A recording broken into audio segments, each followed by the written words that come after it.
Hello and welcome to our webinar for Thursday, the 16th of October, 2014. My name is Mark Malloy. I'll be your host for today, where we are pleased to host a webinar sponsored by Rally Software entitled Scaling Your Agile Delivery Engine, focusing on techniques to be able to scale and accelerate the agile delivery of software. Just a little bit of logistics as we do get started.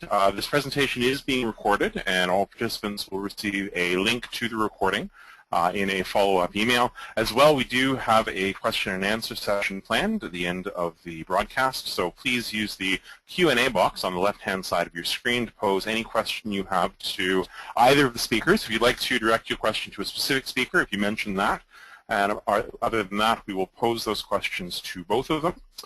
And we will be able to then have about 10 or 15 minutes to review those at the end. It gives me great pleasure to introduce our joint speakers today. First is Shanna Van Winkle. She's a solution leader at Rally Software with 20 years of experience in software development, program management, and PMO divisions in enterprise technology organizations. She's also a certified SAFe program consultant and is passionate about helping her clients get started and build momentum with their scaled agile implementations. Also joining us, we have Eric Wilkie. He is a transformation consultant for Rally Software and leads one of the North American coaching teams. They advise and support enterprise customers in achieving the benefits of agility at all levels of the organization. More relevant to this webinar, he's also one of the handpeople worldwide to achieve the SAFe Program Consultant Trainer designation. Thrilled to have both of you joining us today. And Shanna, I'll turn the presentation over to you.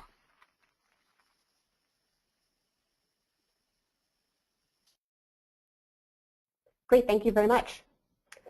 Welcome everybody and thanks for joining us. Eric and I are excited to have this time with you. The hardest challenge with these types of events is how do we pack in all this goodness into an hour? So we're gonna try to cover a fair amount of content, both some educational topics to really get you deeper into the concepts around program level agility, and then also talking to you about an approach that we're consistently using with customers that's driving great results for organizations who are making this investment.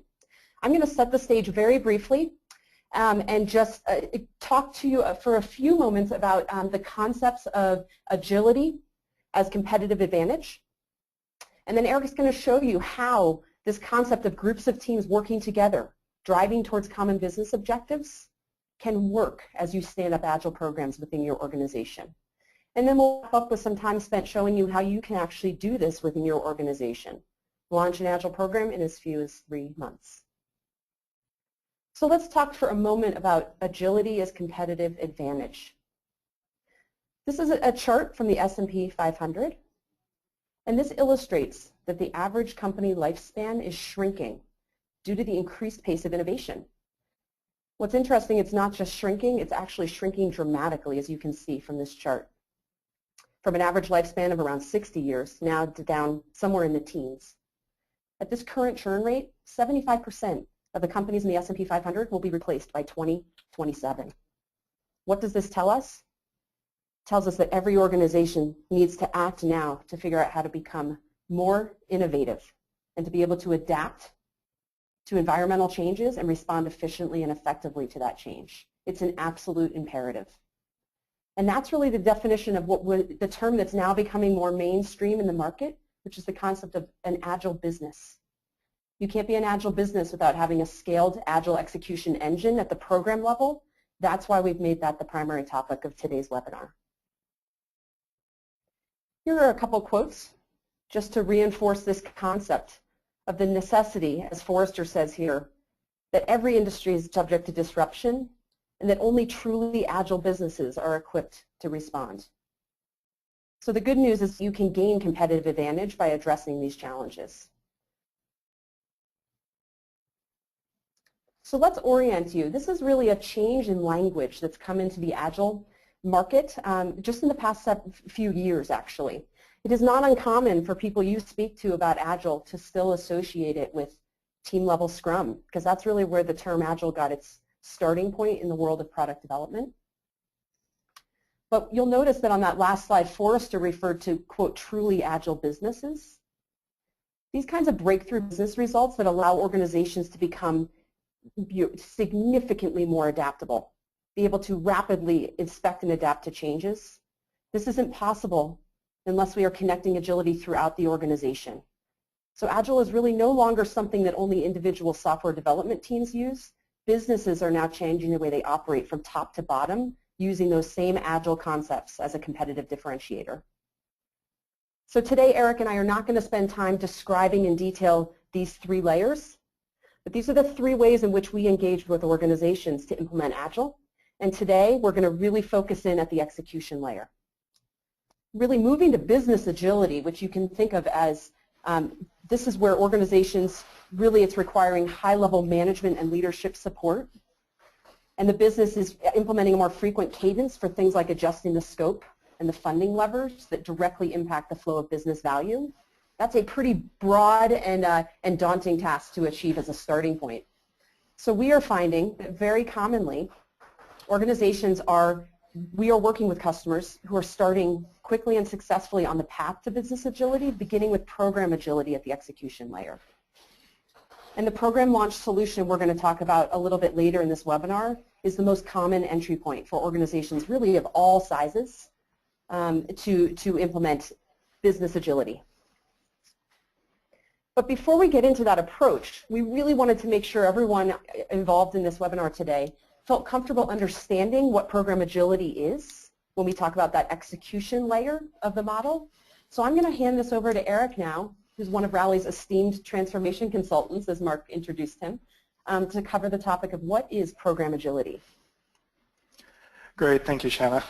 As Shanna mentioned on the previous slide, we're looking at agility at these 3 distinct levels, but most organizations are truly discovering that they need to start at this execution agility level. They need the ability to change their direction quickly, and to do that, your capabilities of building software need to be prepared to react when the business or the portfolio discovers that you need to go a different direction. And what's more challenging, as mentioned, we've seen success with team-level Agile, approaches like Scrum, quite a bit over the previous decade. And yet, enterprises aren't trying to solve those 10-person or those 20-person problems anymore. Enterprises are trying to achieve the same level of results, solving 100-person or 500-person or even 1,000-person problems, and they need to do so very repeatedly. And what we've come to see as a very effective starting point on the next slide for achieving agility at that execution level at the larger scale is something called the Scaled Agile Framework. And I've personally engaged with large organizations adopting SAFe, probably up to about a dozen now, and they're starting to really see those results directly. They're getting the benefits of execution agility, and it's giving them the potential to start to achieve agility at the higher levels. There's quite a bit of evidence that SAFe is starting to be very effective at unlocking this execution agility. And while SAFe itself is a 2, maybe 3-day course to even get a broad purview, we're going to do our best over the next 30 minutes to give a quick survey of the core flow of value delivery, that at the program level. Just to help orient a little bit, we talk about Scrum, and Scrum is about the 10-person team. It's about a project management approach to unlock agility for that small problem space. SAFe is bigger. It rests on top of Scrum. It leverages all the learnings of Agile and Lean that we've had over the last up to 30 years in some cases, and applies it at enterprise scale. Brings it up a level or two to where we can apply the same principles effectively and consistently to solve those really big problems. Just a quick point. As we go through the rest of this section, you'll see that the Scaled Agile Framework is referenced on many of the slides. As Gold partners, we work very closely with them to deliver the content that helps our partners and our customers drive value. And I just want to make sure they get proper credit for what they've contributed to the community at large. So if you go to scaledagileFramework.com, you'll be confronted with this very big picture. In fact, we call it the big picture. And this is an attempt to show everything that exists in the Scaled Agile Framework in one visual. And frankly, everybody finds it completely overwhelming. And I'm not going to attempt to cover the entire picture today, like I described. We're going to focus in at this layer right through the middle. And like I said, this is the core level of value delivery. This is what's driving that sustainable shortest lead time to the enterprise that drives execution agility and opens up the potential for achieving agility at the higher levels. Now I want to take this from a few different perspectives, and I'd like to start with the perspective of people. How do we align people to deliver value? I've worked on a huge number of projects over the last 15 years, and in all that time I have not found an approach that I would rather choose for organizing 10 people for value delivery than this concept of an agile team. 5 to 10, 9 people, cross-functional, capable of doing most of the breadth of software development and delivering value very rapidly in a very responsive manner. Nothing beats an agile team for delivering this value. Unfortunately, as I said earlier, we're not trying to solve problems that can be solved by 10 people anymore. We're trying to solve these big problems that transform businesses and capture new markets, and we're trying to do this in the context of huge enterprises that have platforms that perhaps number in the hundreds of interconnected systems. And to accomplish this, we need bigger groups. We need to align more teams against similar problems. So based on my experience that Agile as a team is the best way, the next logical step is to put more teams on it. And you align 5, 10, maybe 15 teams against a single problem. And yet, when you do this, you start to run into some challenges. You need additional coordination because we need alignment across these teams, we need consistency, and in order to achieve that value of program execution, we need a few additional roles. So as you go across the middle level of the big picture, you'll see a bunch of icons, and I'll cover a few of them quickly now. The first is this idea of the product manager. And we've seen similar concepts from multi-team agility for a while, but what SAFe does is it really crystallizes the role of content authority at this perhaps $10 million a year investment level into a single role called the product manager. And we want to be clear, they have delegated financial authority. These are the people that truly have a responsibility and accountability for directing the investment that the 100 people working on this represent. Additionally, we recognize that there's not just a need for content direction, there's also, in these heavily interconnected systems worlds in the enterprise, the need for effective guidance as to how we build things. How do we bring the ideas of total cost of ownership and intentional architecture to bear when you have 100 people trying to work very rapidly in parallel? So we bring a system architect and we put them in as part of the train, part of the joint commitment to deliver value, but with a special emphasis in this individual of teaching and mentoring and helping the team see the right way to move forward. Not as that kind of ivory tower gating mechanism, but as a fully participating member of the release train. We also recognize that in some of these large systems, it's very hard to keep all of the different aspects that are being built feeling the same. Providing that information architecture and that clean experience that makes a difference between a functional product and an amazing value-driving product in the enterprise. So we bring in this user experience architecture and leadership at the train level. And certain applications may require a lot more user experience down and among the teams, but we want to make sure there's that consistent vision, that single perspective that will permeate the results and create those amazing solutions. Now, that's a lot of direction being provided, and there's a need to coordinate a lot of these different roles. So we introduce an additional role that is essentially the lead Scrum Master, the release train engineer.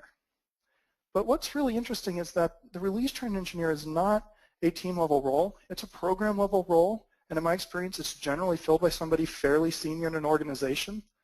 And between the release train engineer and the product manager, they have the authority and the network and the capability in the organization to actually get things done.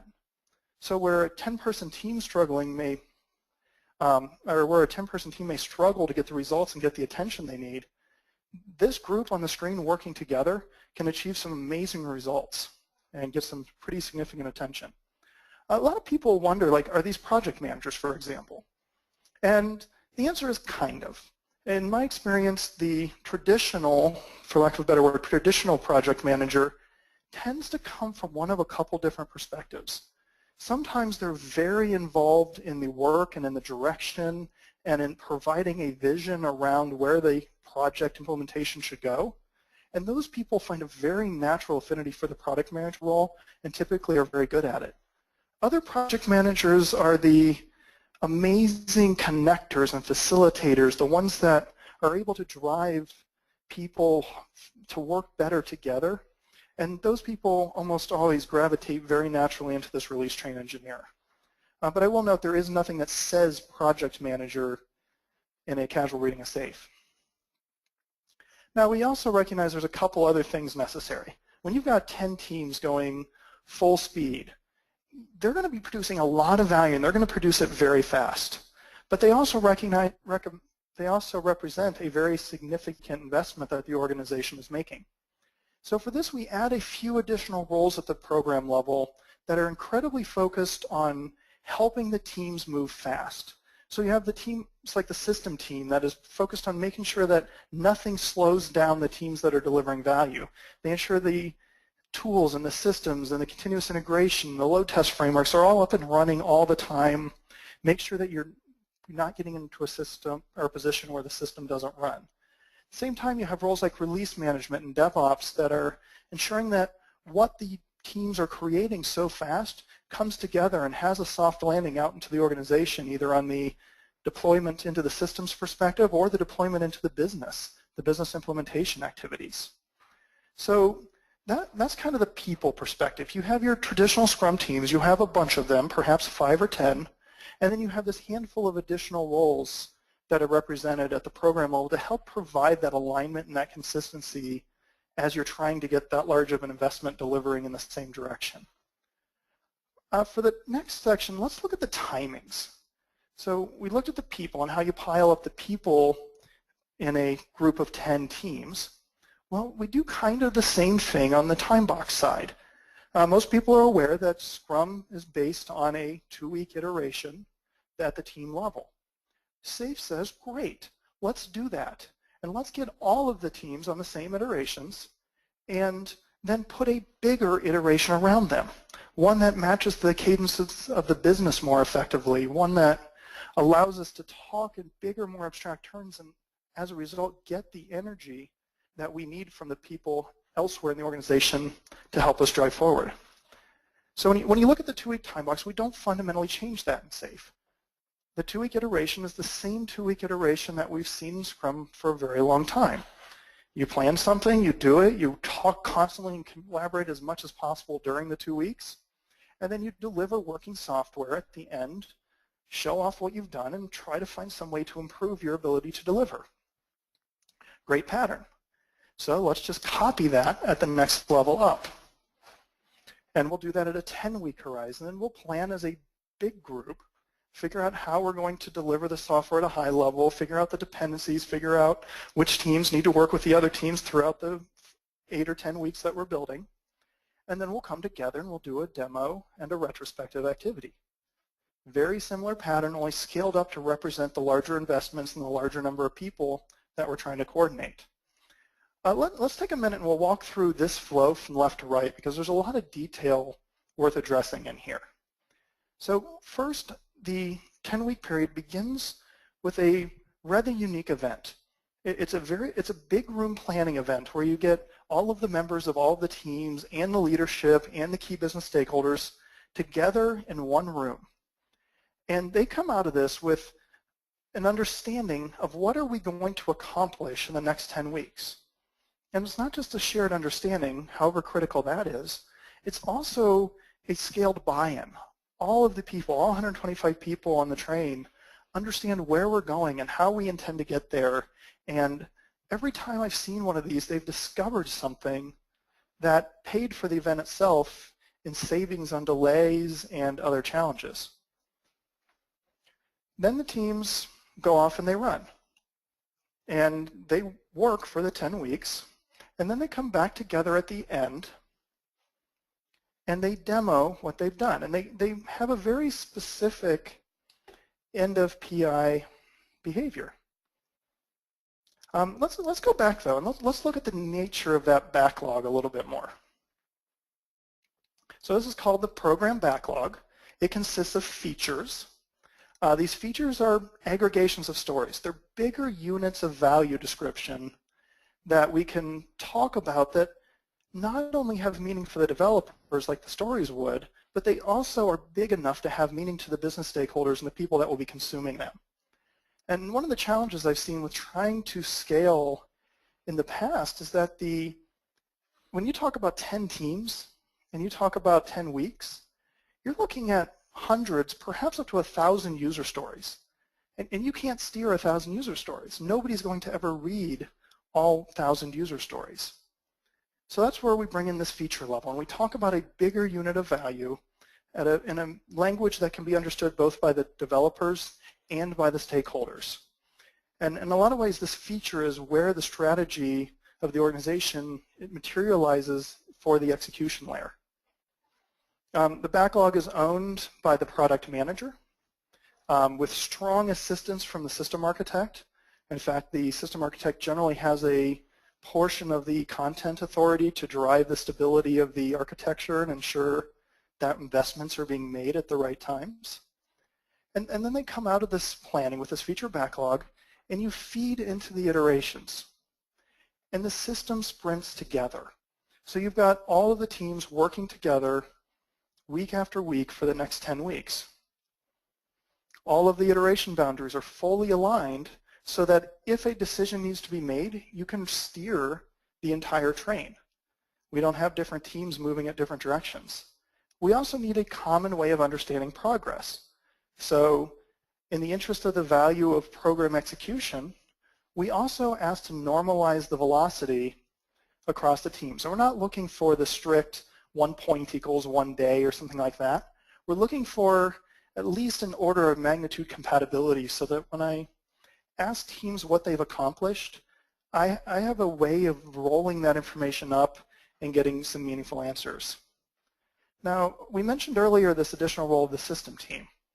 And they're working pretty hard this entire time as well. This isn't just a check-in and be around type team. They're incredibly present because their job is to ensure that the system is always running. And that at no time during the 10-week period do we get in a position where the teams are blocked. The last thing we want is 100 people that are unable to move forward with quality because the build system is down, or continuous integration isn't functioning, or we're not getting feedback on our quality because our tests are all broken and we're ignoring them because there's too many red errors. System team is responsible for ensuring that the teams stay focused on quality and ensuring that they're able to maintain the capability of delivering that quality. Their job is to make sure that teams don't slow down and can run fast all the time. So again, let's fast forward a little bit, and we'll come 8 weeks later, 10 weeks later, and let's look at this big block titled IP. And that represents the innovation and planning iteration. And this is a 2-week period that allows us the capacity to take on a couple important things. First is this innovation. And I'm not talking about the big, let's completely change our business model pie in the sky level of innovation. I'm talking about the deep focused innovation that 100 technically competent technologists are able to achieve when they get a moment to step back and focus on the things that are frustrating them, the things that they've noticed that are huge opportunities within your code base, within your environment that you've not had the opportunity to address. One example, a single engineer was able to take a build process from an overnight activity down to 5 minutes and create this massive acceleration of quality just because of their desire to go fix that. And another case, a different company, insurance company actually, a single developer worked with a couple peers, and they were really frustrated by how a certain set of business rules had to be implemented, how slow it was, and how painful. And in a week they put together essentially a new architectural solution that nobody had conceived of that saved massive amounts of money over the following years, just because they were allowed to go work with this. That's the kind of innovation we're focused on here. And then we also want to reserve time so that we can plan effectively, that we lead into the next PI that starts the next day, perhaps, with the work ready and the teams back to that same point of having a common vision of what they want to accomplish. Now, there's a few things I want to point out that are specifically relevant at the end of the PI. The first thing is that you have working software. You always have working software. You could release this software at any point, and you're not deferring quality until this innovation and planning iteration. That said, in many domains, there are some really big things that companies struggle with because there's expensive validation activities. There's test suites that might take a week to run and have to run on a simulator that you only have access to once a quarter. This provides a predictable window to do those big validation activities that aren't feasible day to day and week by week. Second, this provides a pause in which you can reconsider your prioritization, because the business world may not be in the same space now that it was 10 weeks ago. And we use a technique called weighted shortest job first, which is essentially a continuous ROI calculation based on cost of delay, to understand, are we still focused on the right things? Do we need to change the direction of the trains that are running before we start going for another 10 weeks? And finally, the essence of Agile is this idea that you are always improving. And every 2 weeks, the teams are improving. They're doing their 2-week retrospectives and coming up with actions and improving their local context. Yet in every enterprise I've seen, there are bigger problems that the teams can't solve independently. So because we have everybody together, including business leadership, for that 2-day planning coming up the next day, let's take that same group of authority and collective brainpower and put it to work focusing on solving one of the biggest problems that's facing us, whatever that might be. And frequently, significant improvements to organizational capability come out of this Inspect and Adapt workshop if it's managed correctly. Now, there's a couple more things I want to highlight just as we move forward before we talk about the work hierarchy. First, this planning is scary. It's big. It's expensive. You're putting 100 people in a room for 2 days. And as I help organizations adopt, this is the biggest, most expensive thing that blocks them from wanting to get started. And it doesn't stay that way. And this is just a confidence I want to share because I've watched organizations go through multiple years of these, and they get very routine. And it gets to the point that leadership out in the stakeholder environment don't want people to stop doing this because of the value they get out of it. It's very predictable. You put it on a calendar a year or two out, and you know what that cadence is. And as a result, it gets very easy, and the costs get lower, and it becomes just a part of how you do business and a huge driver of value.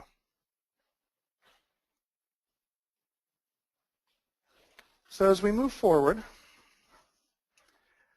let's talk about the things that deliver value.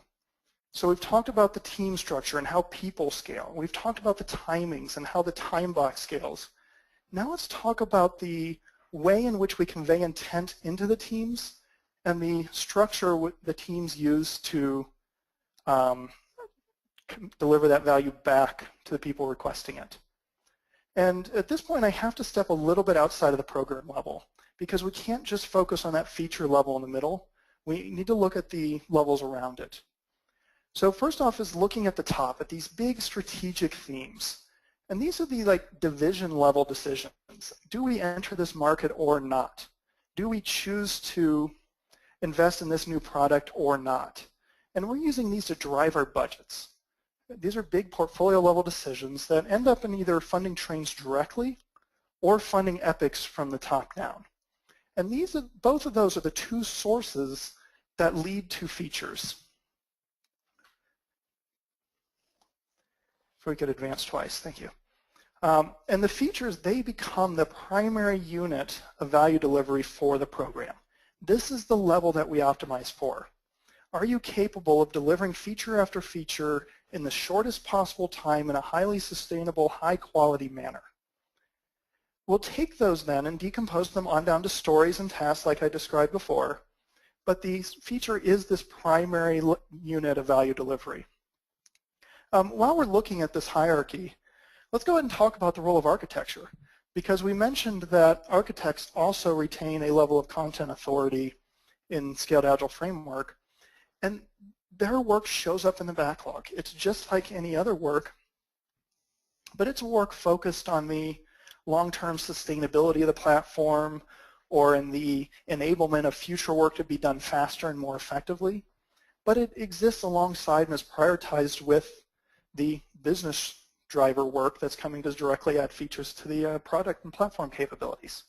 We have to address both, and as a practicing architect, I learned that when you have this capability to plan and execute these kind of improvements alongside, you start to reduce the tension that is traditionally felt between the people with a technical leadership role and the people with a business leadership role.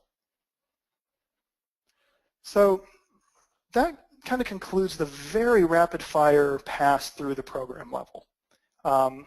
It's the fastest I've ever covered it, I believe. So I'm sure there will be plenty of questions pop up around details, and we're happy to take those at the end. But now I'd like to turn it back over to Shannon and offer a little advice on how to get started. How do you achieve these benefits and get this instantiated into your organization? Great, thank you, Eric. Terrific, yeah, so lots of great concepts. Hopefully that painted a picture for you of why program agility is something that is being talked about far and wide right now across industries right now. So what we're going to do is take some of those high-level concepts that Eric introduced, and let's get back to reality. How can you make this happen in your organization? So the last part of the webinar, we're going to focus on one of Rally's solutions, which is called Rally Program Launch. What is it? Quite simply, we have taken the services that we are commonly using to stand up Agile programs with our customers, combined that with specific product capabilities in our software platform, and we have packaged that as what I'm going to walk you through today as a program launch solution that allows customers to reliably launch high-performing Agile programs. We use an approach that we call Ready, Sync, Go. We believe the best way to master a new approach, like Agile program execution, is to learn by doing. We have a real bias for action at Rally. We want to start building muscle memory, not only around coordinated program planning, but around the roles and the activities that are required to set up and run a high-performing Agile program. So this Ready, Sync, Go approach, it balances the value of getting started with being prepared. So each phase is focused on being prepared for the next. And really by wrapping the program launch itself with preparation and follow-up around that big room planning event that Eric described, we're providing an insurance policy to protect this very large investment that you're making in program level agility. So I'm going to walk through each phase of Ready, Sync, Go and just describe to you how we are working with organizations every week right now. People like Eric and his team and our transformation consulting teams across the globe, we're out doing this every week right now with organizations, getting them up and running using this three-step approach.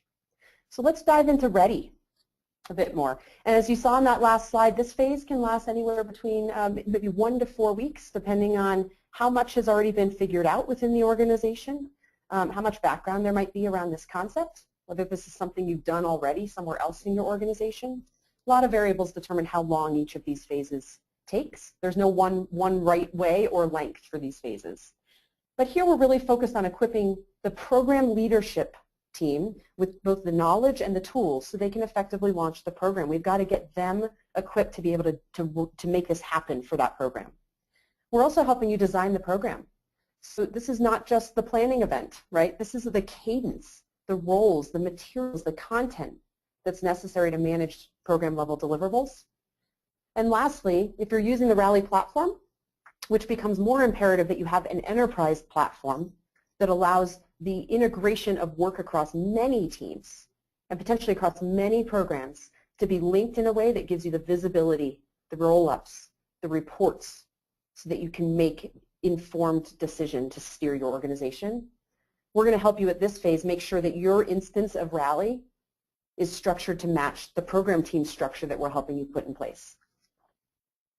To talk a little bit more around that first concept of Ready, engaging and educating leaders, Agile is about new behaviors, right? It might be codified with tools and specific processes like SAFe, but really success is predicated on the behavioral change, building new muscles and then improving that muscle memory. And as this study illustrates, 8% of change projects succeed in change-averse companies, while 80% of those succeed when change is embraced. So this is really, our transformation consultants are not just Agile experts, they're really organizational change experts. They have to be, because that's really what this is when you start to talk about changing the way 100, 150 people are doing their work and delivering products. So leaders need to start modeling the way early and often. The next thing we're doing is designing your program. So it's exactly what Eric walked you through. It's what are the ceremonies that we need to put in place? What are things like that planning, that big room planning event, the inspect and adapt session, maybe a midway PI planning check-in, putting the artifacts in place. Wait, we need a feature level backlog now, not just team level backlogs. How do we build that and get that structured the right way? And then the roles, release train engineer, the UX participation, architecture, the system team. That's what we're doing during the ready phase, is getting that program structure built out. And the last thing we're doing is getting, we're moving on to sync now. My apologies. That was the ready phase. Now let's move to the sync phase. The sync phase is all about the teams. Some of you on this call might be wondering, is this appropriate to launch a program if we aren't yet doing Scrum at the team level? Absolutely. Another question, do we need a program launch if we already have high-performing Scrum teams? Yes, but it's going to look different. There's going to be more support at the team level if these are new teams that are not comfortable using Scrum. We're going to come in and actually help launch those teams. We're going to get them comfortable with the role of the product owner and the Scrum Master, help them get their team level backlogs set up, teach them how to sprint and retrospect. And we want to take that time. This sync phase can last anywhere from a couple weeks if we're coming into work with an organization that is already fairly seasoned at the team level, or this might take up to a couple of months if you can afford the time to get those teams supported and predictable and stable before they go into that big room planning event that Eric described. So the sync phase is really heavily focused on stabilizing that foundation of the teams that are part of that program.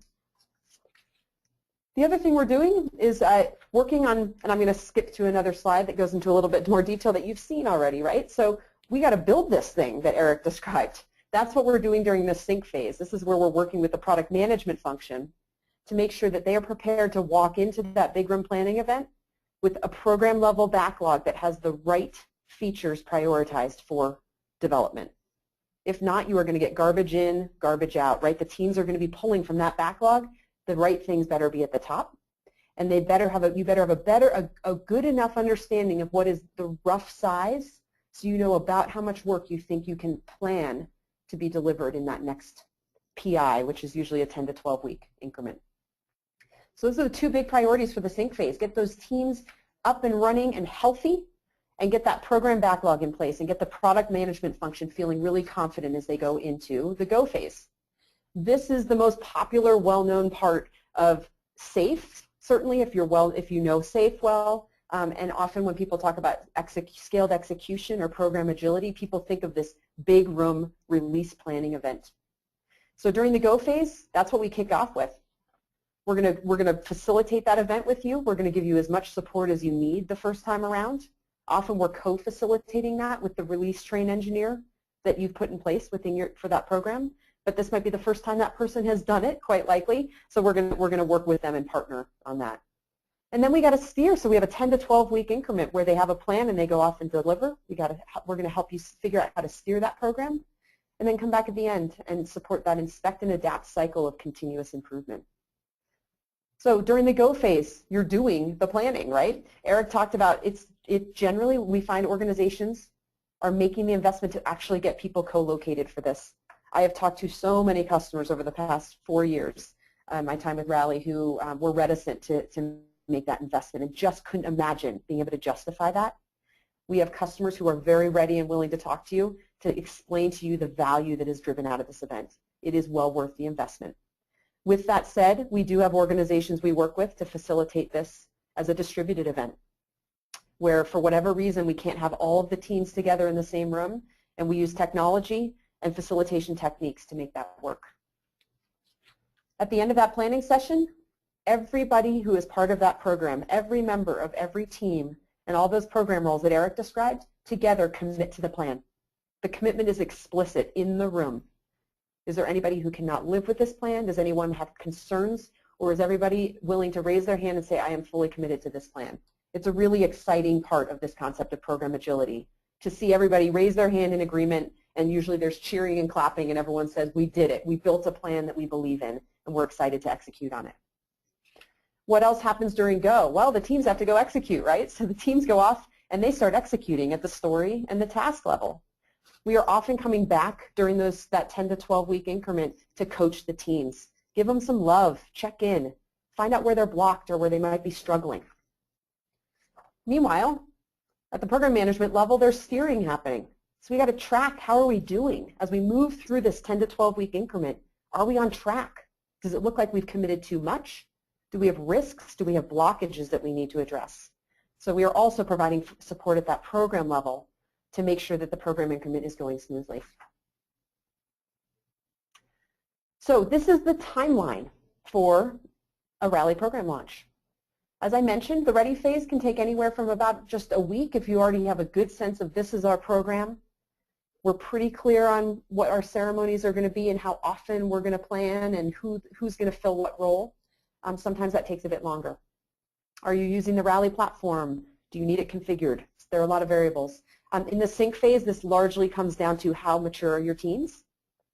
And in the Go phase, you'll notice 8 to 12 weeks. That represents the length of a program increment. So this won't vary much because that Go phase really requires support, not just for the big room planning event, but throughout that first increment. So this really shows you that within about a 3-month period, you can get a new program up, launched, and then another quarter or so to actually implement that first increment. So this just gives you a rough sense of how organizations like yours, again, of all different sizes. We have some organizations who may have a single program that represents their entire product line, and that program might have 30 developers, and they are standing themselves up as a single program. We have other organizations that have 5,000 people in their IT organization, and they are launching dozens of programs. And then they're starting to figure out how to get programs planning together. So they have programs of programs that are planning on a regular cadence. So really, it runs the gamut from fairly small organizations to extremely large organizations. I will say one other comment, because you might find that you hear about this in the community, or you might have seen it or experienced it yourself. Many organizations are tempted to go straight to the Go phase. We know many organizations who have taken that route where they just jump in, they say our next release needs to kick off in 2 weeks, so we're just going to go. We're going to invest a couple days of training, we're going to launch the program, and we're going to pray. Unfortunately, without the ready and sync phases, we found that tends to set you up for a much more painful path to becoming good at program agility. We have one organization that 5 increments later, so that's more than a year later, they're still not seeing the results. They've had to learn things the hard way. That's big dollars. Their reaction to this approach of Ready, Sync, Go is, ooh, wish we'd taken advantage of that a year and a half ago. Straight to Go didn't work very well for us. One of the biggest pain points was they didn't get the support around product management to make sure that the whole concept of having feature-level backlogs in place, understood and prioritized before you go into that planning event is critical, and also that you have teams that are stable and predictable before you go into that first planning event. So launching an Agile program really requires a solution that addresses not just the ceremonies or that single-day big room planning event, but the roles, the artifacts, and also that sponsorship I talked about that's necessary to make this investment lucrative. So you've heard a lot about that PSI planning event, that big room planning. It's a key ceremony, but it's not a successful launch in and of itself. So making the investment, we're just going to wrap up here with a couple more key points. These might be things that those of you on the phone find valuable as you start to seed discussions about making this investment within your own organizations. I wouldn't be surprised if many of you on the phone are ones who are champions, who are looking to sponsor this type of initiative within your organization. So here are some questions to ask. Are you building the wrong things today?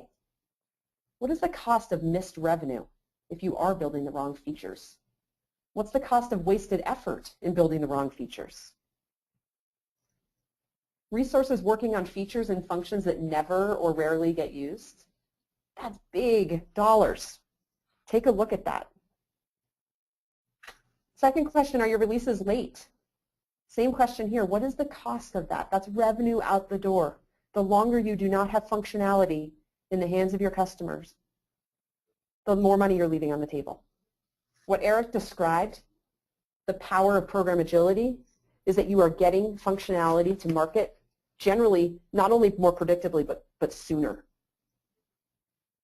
And the last question is, are you losing market share? If you are not able to rapidly innovate, think back to the fish diagram where you might have little fish behind you that you don't even know are your competitors, right? This is not the good old days where we might have had one or two competitors and we knew exactly who they were and we could target them and go after them. In today's market, we don't even know sometimes who our competitors are because they could be small, nimble, and rapidly innovating and creating functionality that disrupts your product. So if you're not able to pivot and respond to market changes, you will lose market share, and increasingly quickly in today's market, right, as we saw in that earlier S&P chart. So the question we would ask is it worth an investment of about 1%? We've done the math and looked at the general cost of the size, based on the size of programs that we are consistently standing up with our customers. And it turns out that it's usually costing about 1% of the annual budget to run that program, to stand it up as an Agile program. So the question is it worth it to purchase really an insurance program that ensures you have programs that are delivering the right things reliably? So that brings us to the close of our overview of both sort of a SAFe 101 primer from Eric, as well as an overview at a high level of how we work with organizations like Santander and Physicians Mutual, Digital Globe, Ford, McKesson, General Electric, Intel, and many others to stand up high-performing Agile programs. I'm going to turn it back over to Mark to move into the best part, hopefully, of the agenda, which is to open it up and interact with the audience a bit and do some Q&A. All right, great. Thank you both, actually, for a really informative presentation. We have about 10 minutes for Q&A, so I'm going to take us through as many questions as we can, and we've got a few that have already been provided. Just a reminder, if you do have questions for either of our speakers, please use the Q&A box on the left-hand side of your screen, and we will work through as many of the questions as we can. I'd like to start off with a question for Eric, actually, going back to you were talking about the affinity that more traditional project managers have for different roles. What are the challenges that people encounter coming from more traditional backgrounds to working within the SAFe concept? Typically, what I start to see is that it's more of a characterization of the organizational inertia. So people and organizations tend to want to continue doing what has worked for them in the past because they've been successful getting there. Managers with perhaps decades of experience are going to keep going to the same tools that have delivered results in the past. And in any area of change, we always have this desire to go back to the things that have worked for us before. We go back to what's comfortable and successful. And in my mind, that's the biggest challenge any role faces in a SAFe adoption, or any Agile adoption for that matter, is learning that there are better ways and that it takes time and discomfort to learn to use those better ways more successfully. So specifically in the project manager role, when things are stressful, project managers, in my experience, are very effective when they take a more commanding presence and help align people to get things done faster and focus on the right work. But the mindset necessary to do that in an Agile world and the approach is just different. We realign people to the value, we focus on the vision again, and we know that people are going to put their best work forward, but we still, as a person who's been in that other role, or myself as an architect, for example, need to kind of take off the pedal a little bit on our traditional approach of, let me just barge in here and help make things better, as opposed to what's blocking the team and how can I evolve the system a little bit to help them be more effective. Okay, good, thank you. Question for both of you, actually. I'll get Shannon to answer first, and then also hear from Eric. There are still sponsors and organizations that are resistant to Agile concepts. Is it better to introduce an approach like SAFe when there's already acceptance and buy-in of Agile, or can it be a tool for actually promoting and introducing Agile concepts into an organization? Yeah, common scenario. We find it's very often that these Agile adoptions start with a passionate individual.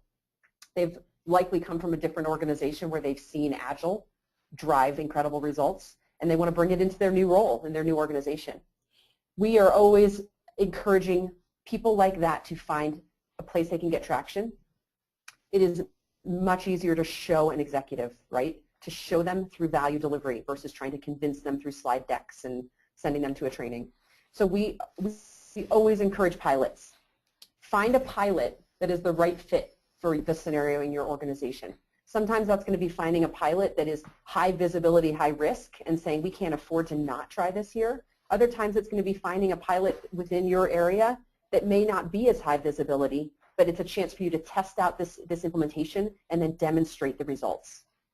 And this is a place where our platform really helps organizations because you can show them with hard metrics. Look at how much value delivery these teams had when we implemented in this way, in contrast to teams who are not doing it this way. So piloting is incredibly powerful. In lieu of that, if you really are trying to get even upfront investment to make that pilot investment, then storytelling works great, and we are happy to help equip you with stories that you can bring in to have those discussions with your senior leaders. Eric, what would you add? You've covered most of it. I think there's maybe two more perspectives I'd like to add in here. One is the never let a good crisis go to waste mindset. When, as you described, sometimes there's the really high risk, perhaps brink of failure efforts going on that the organization just can't afford not to. That's a great impetus for change, and that's a great way for everybody to want to find a way to make things work. And then the other perspective is I rarely, if ever, sell Agile. I don't care about Agile for Agile's sake, despite my career. I focus on the benefits that Agile brings. And with that messaging, many sponsors, of course they want faster time to market. Of course they want to see higher quality software developed and delivered at a higher rate of speed that's a better market fit. Why wouldn't they want that? And then let's explore with them ways they might achieve that and things we could do with our existing approach that get there. And inevitably, at that point, you start to see, oh, wow, I guess SAFe or other Scaled Agile approaches have really already looked at this. They've already discovered that this is the best way we know to achieve these results at this time. And it smooths the path a little bit. It takes away from us versus them selling Agile to how can we collectively achieve the benefits we want to achieve. Okay, good. Eric, let's stick with you for a second. We talked about the value of the release planning session at a program level. One of the questions from our audience is, are there also retrospective sessions that occur at that level, and how do they differ from a more traditional approach? Absolutely there are. And that's the inspect and adapt session that's taken extremely seriously. It's typically run the day before the big room planning. It's an afternoon activity, but with largely the same audience. You have your the release train stakeholders, the product manager, perhaps a few directors and executives around the release train, and you have your business stakeholders there, the business owners that 10 weeks ago accepted your commitment. Now you're going back and demonstrating that you've achieved that commitment, understanding how effectively we delivered value against that commitment, and then doing this very intentional problem-solving workshop. And we don't call it a retrospective. We call it a problem-solving workshop because we very much are coming in seeking to solve the biggest, most impeding problems, the things that could not be solved at the team level. So that's probably the biggest difference between a team retrospective and the shared program retrospective and inspect and adapt session, is that we're focused on the most important problems, the things that impede us the most, and you have the people there that are capable of committing action. So kind of the standard first INA target in most of the organizations I've worked with is getting continuous integration in the build systems up to where they need to be.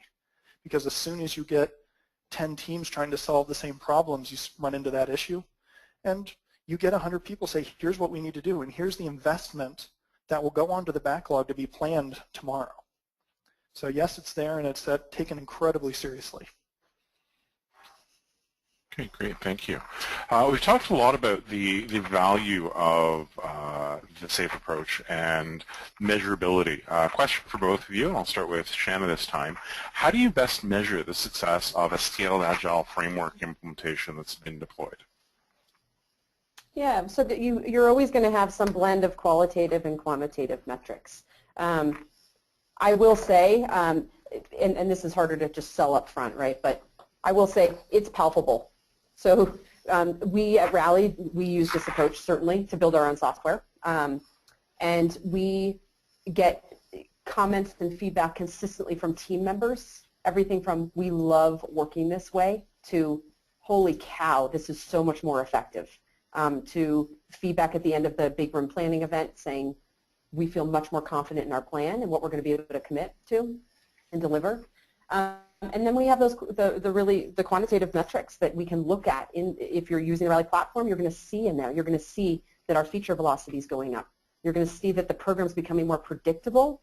That allows the business to make reliable commitments to customers, right? Like that's a huge impact to the organization. So if you can put a measurement on, we got more features delivered faster with this methodology, and we got them delivered sooner potentially, and we know with more predictability what we're going to be able to deliver, those are the big metrics that we can show, that we can demonstrate and use to drive buy-in to even implement this more broadly across your organization. Awesome, thank you. Anything to add, Eric? Yeah, just a comment. It's always the first one in any given company that's the hardest to justify. Most companies, once they see the benefits of the first program that's launched, managers and members of the other trains are kind of looking at it going, I got to get me some of that. I need that benefit because it's evident. And you see it in things like the business stakeholder who said, I will not spend any more money with an organization that's not using SAFE. They basically told their IT group, unless you launch the rest of your trains, I'm not giving you more budget. And to me, that is the result that speaks for itself. People would prefer to work with groups that are adopting these approaches more than they would prefer to work with ones that aren't. Okay, great, thank you. I've got time for one more question, a very practical one, and Shanna, if I can get your thoughts on this. How do you handle managing SAFE and Agile teams that are distributed across multiple continents and time zones? So when you've got a team working across USA, Europe, and Asia, and perhaps 14 different time zones there, what are the challenges and what are the strategies to be able to approach that? Yeah, I'm happy to speak to it, but I think because we have Eric on the line, he actually does this, right? This is his job, right, is to go out. So let's let Eric actually maybe tell a story from the real world. Wow, so when you're looking at ones that are that distributed, the only realistic answer is to work to minimize the impact. We can't hide from the fact that achieving global distribution creates time zone lag, creates slower decision loops, and creates situations where people need to coordinate while their peers are sleeping. So the first kind of goal is to find ways to minimize the impact wherever possible. Can you launch, as one of our customers did, independent trains in each of the locations, and then bring those perhaps 20 trains together for global planning every 10 weeks rather than every 2 weeks or every day, depending on how you've sliced people up. And I think that's what it really boils down to, is you do your best to minimize the impact by having the biggest possible unit co-located. I know plenty of organizations that have taken the scary step of allowing content authority to go offshore and actually delegating financial authority to somebody who's based at a vendor, perhaps even, for that 2-week team. So you can have an entire team in India or an entire team in Europe or an entire team in South America, not parts of a team here and there. Otherwise, you will continue to pay that tax. If you insist on slicing your teams across locations, you're going to pay a tax, and you can use techniques like FlowDoc and the team-level capabilities of Rally to minimize the impact of that, but there will always be an impact to working across that many time zones. Yeah, and I would just add that people like Eric, when they come in to help you stand up your program, part of that ready phase is fleshing out the logistical details of how are we going to use process, scheduling, roles, and technology to support distributed teams as part of this planning event. Awesome, thank you. Shanna, I'll get you to finish up with a call to action. Great, yeah. 2 calls to action. One is if you want to learn more about this approach that we went through of the Rally Program Launch Solution, there's a URL in here that will be distributed after the webinar. Please go ahead and read more about it, and then do not hesitate to reach out to me. I've put my personal work email address in here. If you want to reach out to me as you've identified a program launch opportunity in your organization, I'll be happy to schedule a free consultation with one of our solutions consultants to get on the phone with you and spend a bit of time learning more about your program and providing guidance on how you might go about approaching that.